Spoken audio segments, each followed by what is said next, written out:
Olá, sétimo ano. Esse aqui é o módulo 7, aquele em que 20 milhões de pessoas comeram capim pela raiz. Então, para começar, vamos ver como que esse módulo está organizado. Então, a gente vai falar de 5 assuntos. Primeiro, a gente vai delimitar o objeto de estudo. Depois, a gente vai falar sobre a crise agrícola do século XIV. Em seguida, a gente vai enfocar a peste negra. E, por último, a gente vai falar a respeito das crises políticas. E para terminar, a gente vai falar sobre as revoltas camponesas, ok? Então vamos lá, começando aí pela delimitação do objeto de estudo que a gente vai tratar no módulo 7. Então, para a gente definir o módulo de estudo, é preciso pensar naquelas 3 perguntinhas, né? O que, onde e quando, que é o que a gente vai começar a falar agora. Então, no caso do que é o tema, a gente vai falar sobre a crise do feudalismo. E como o próprio nome indica, crise, gente, é um momento perigoso, é um momento difícil, é um momento bastante complicado. Então, nesse módulo aqui, a gente está estudando aquele momento da história em que o feudalismo ele entra em crise.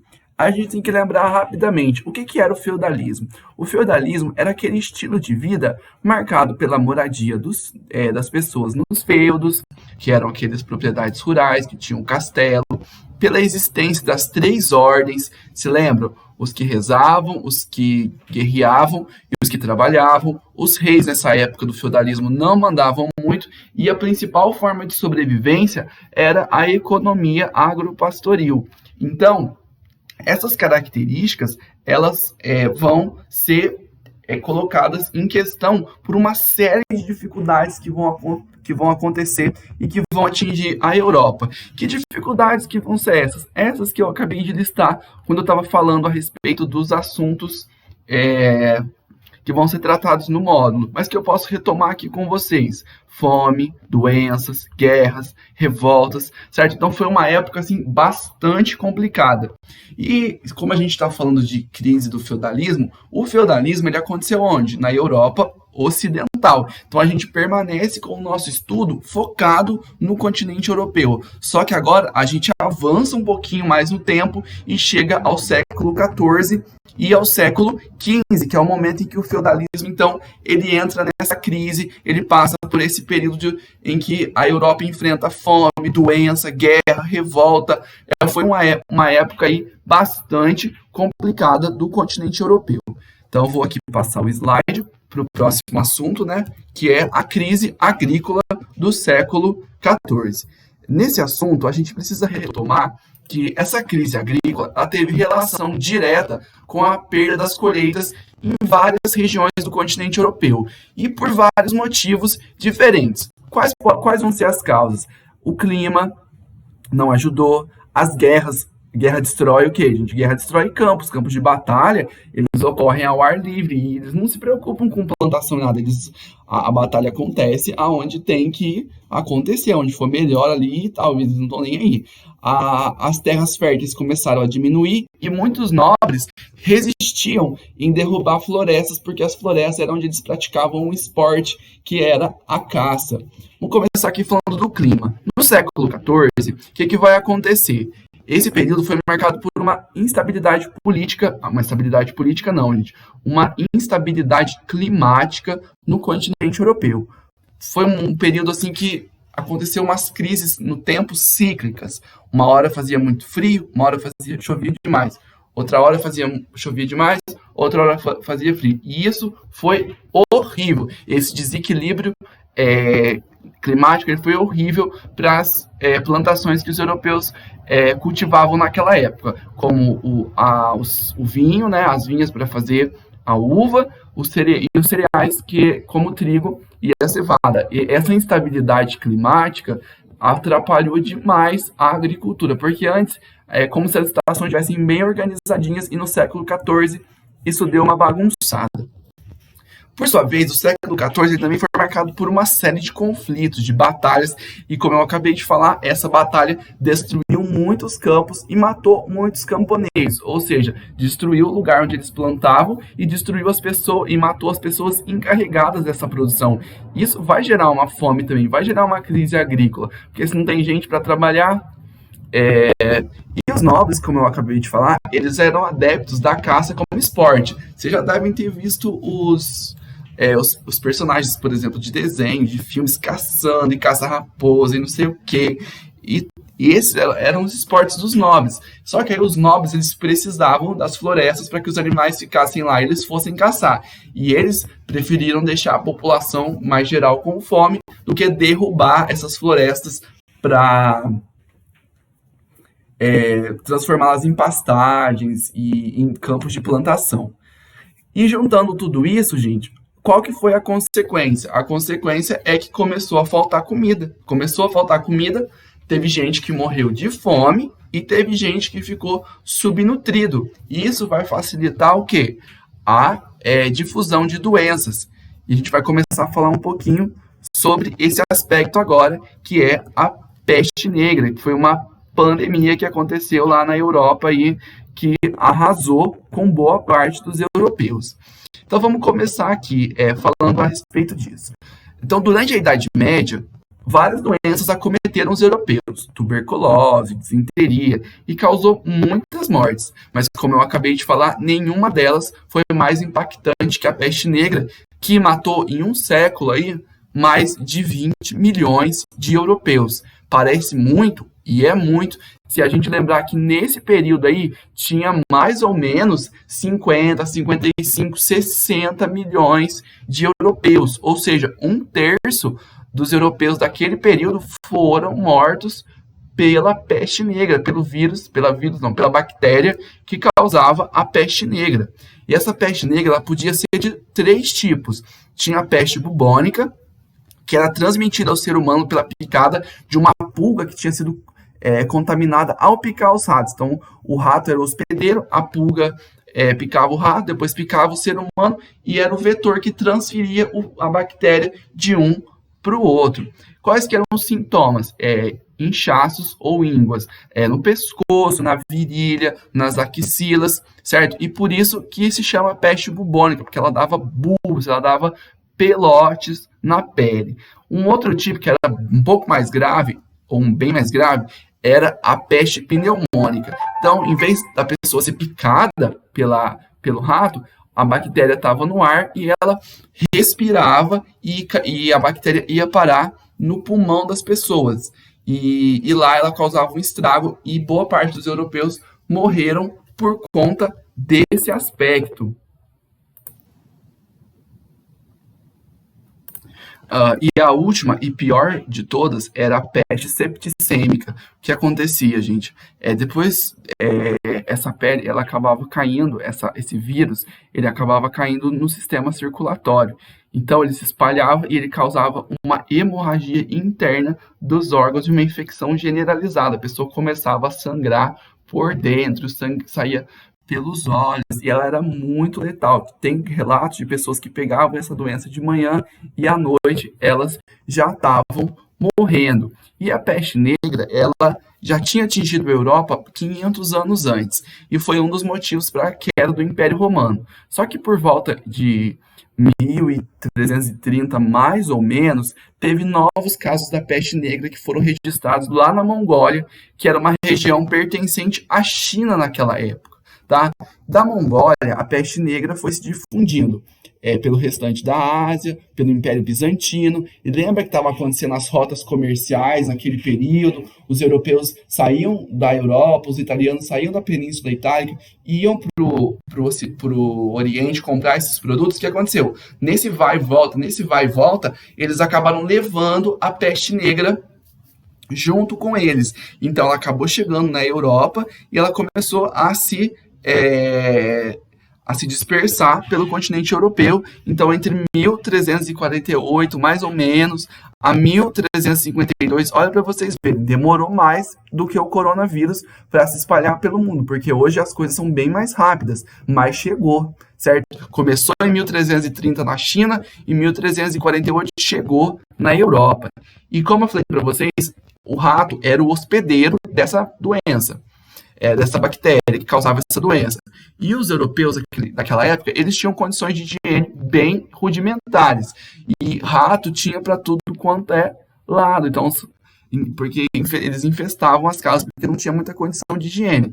Então, isso foi o quê? Um prato cheio para a população europeia ser vitimada facilmente. Se a gente lembrar que eles já estavam passando pela crise agrícola, as coisas pioram ainda mais, porque eles estavam subnutridos, então eles já estavam fracos para poder enfrentar essa doença. Então, isso facilitou ela matar tanta gente como ela matou, porque a pessoa estava com um sistema de defesa fraco. E a metade final do século XIV foi aí um marco para o início de série de surto que durou quase um século na Europa e matou aí 20 milhões de 70, 60 milhões de europeus que existiam naquele período, tá? O primeiro surto de peste negra causou uma onda de desespero e pânico na população, porque chegou a ter casos de aldeias nos feudos que foram riscadas do mapa. Todas as pessoas da aldeia morreram, não sobrou nenhuma. Teve cidade que foi esvaziada, que as pessoas começaram a fugir. Quando tinha notícia de que a peste estava chegando, as pessoas estavam fugindo. E a peste atingiu o campo, atingiu a cidade, os ricos, os pobres, homens, mulheres, adultos, crianças. E a morte era tão alta naquele período que faltava lugares para sepultar todo mundo. Só que naquela época, gente, eles não conheciam os micro-organismos ainda. Eles não sabiam que existia vírus, eles não sabiam que existia bactéria. Então, eles não sabiam como que a doença ela passava de uma pessoa para outra, nem as formas de transmissão. Isso só foi descoberto há 200 anos atrás. E esse desconhecimento acabou reforçando explicações sobrenaturais. Então, uma explicação muito comum que se desenvolveu naquela época é que a doença era uma forma de castigo para poder espiar os pecados e os vícios dos seres humanos. Então, Deus estava castigando as pessoas porque as pessoas eram pecadoras demais. E as consequências que a peste negra trouxe foi o quê? Escassez de mão de obra, porque morreu muito camponês, né? Queixo de pedra de... queda do preço das terras, encarecimento dos produtos agrícolas, sabe, popularização de cultos místicos, gente querendo falar, faça toma essa poção aqui que você vai sarar, multiplicação de cortejos flagelantes e penitentes em procissão com as costas nuas para ser chicoteados, como uma forma de pedir clemência a Deus para que ele parasse com a epidemia. E teve uma galera que se polarizou. Enquanto uma galera ficou com medo, passou a viver com o terço na mão, teve uma galera que falou assim, já que a gente vai morrer mesmo, vamos aproveitar o resto que nos falta. E o povo ficou extremamente descontente com a igreja e o clero, porque eles eram responsáveis por orientar a sociedade, né, do ponto de vista religioso. E se começou a circular a ideia de que eles tinham feito isso de forma errada, porque se as pessoas estavam pecando, os padres tinham responsabilidade, porque era a função deles apontar o caminho certo, né, e a peste estava sendo vista como um castigo divino. Então a situação dos padres também ficou muito complicada nesse período. Mas sobre a peste, gente, é isso. Outra coisa que vai acontecer nessa época também, além da peste negra, vai ser as crises políticas, tá? E aí a gente precisa retomar a função dos nobres dentro do feudo. Então, durante a Idade Média, por exemplo, a principal função dos nobres medievais era o quê? É ligada à segurança, à administração dos feudos, à guerra. Durante a primeira parte da Idade Média, os europeus eles estavam envolvidos em guerra contra vários povos. Primeiro contra os germânicos, depois contra os vikings, depois eles se envolveram nas cruzadas contra os árabes muçulmanos. E as guerras, gente, elas tinham uma função muito importante, porque elas eram onde os nobres eles mostravam que eles tinham importância dentro daquela sociedade, não é? E essas guerras, primeiro contra os vikings, depois contra os turcos muçulmanos, eles canalizaram esse espírito guerreiro que a nobreza tinha. Só que aí no final do século XIII, acabou as cruzadas e acabou as guerras contra outros povos. Então os europeus eles ficaram sem um inimigo externo. Sem um inimigo externo, o que eles vão fazer? eles vão começar a arrumar confusão entre si mesmo. E vai começar um grande conflito, uma série de conflitos internos entre os nobres.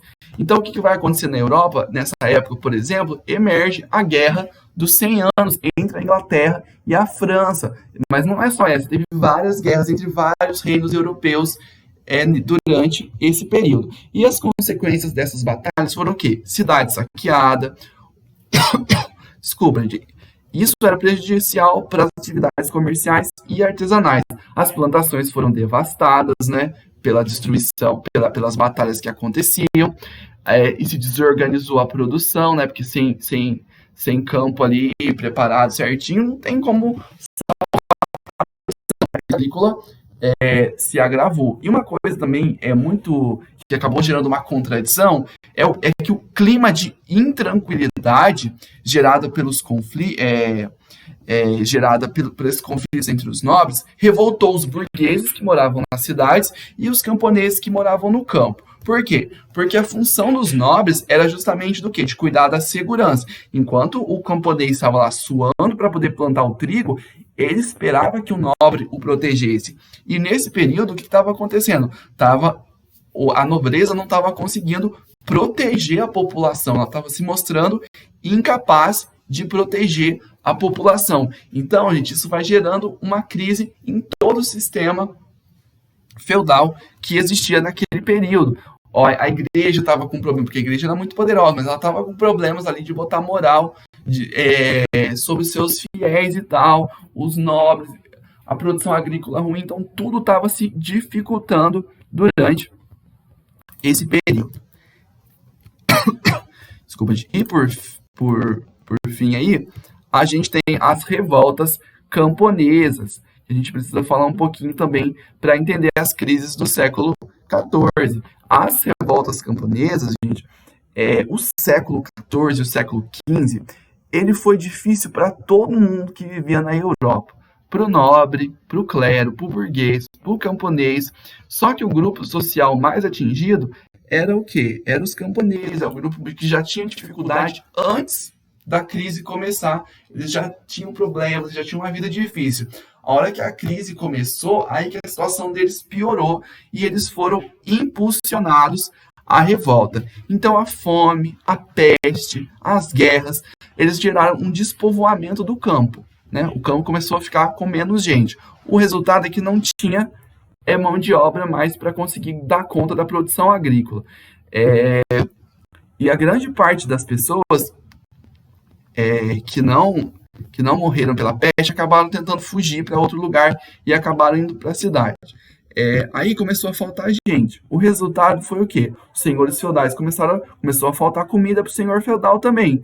Aí o que o senhor feudal fez? Aumentou os impostos. Então, ao invés de você trabalhar 3 dias para o senhor feudal e 3 para você, o camponês ele foi obrigado a, por exemplo, trabalhar 5 dias, 4 dias para o senhor feudal e os outros dias da semana, com exceção do domingo, para ele. Se ele começou a trabalhar mais para o senhor feudal e menos para ele vai conseguir colher menos do que ele estava colhendo para ele. E ele já tinha uma vida difícil.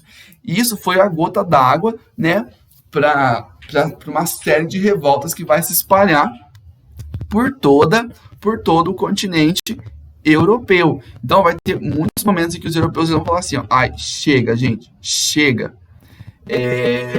disso. Aí, por exemplo, os soldados dos nobres, também uma outra coisa que revoltou muito os camponeses é que, enquanto as guerras davam uma cessada, o que os soldados faziam? Iam para os campos e ficavam pilhando, roubando os camponeses, matando os camponeses. Aí os camponeses falaram assim, ó, gente, chega, vamos fazer uma revolta. E como é que foi essa revolta? Eles começaram a queimar os castelos, assassinaram os nobres, ou seja, gerou-se um grande clima de instabilidade. Então não tinha instabilidade política, não tinha instabilidade econômica, não tinha instabilidade social, estava o maior caos no continente europeu. E esse caos ele vai contribuir para o fim da Idade Média e para o começo de um outro período que a gente chama de Idade Moderna da história da Europa. Mas antes da gente começar na Idade Moderna, a gente ainda precisa estudar mais um assunto, o último assunto da Idade Média, que vai ficar para o próximo módulo, tá? Agora vocês vão lá no grupo e e copiem o quadro resumo da aula de hoje. Se ficaram com dúvida e alguma coisa a esse respeito da crise do feudalismo, me fala lá que eu tento ajudar vocês.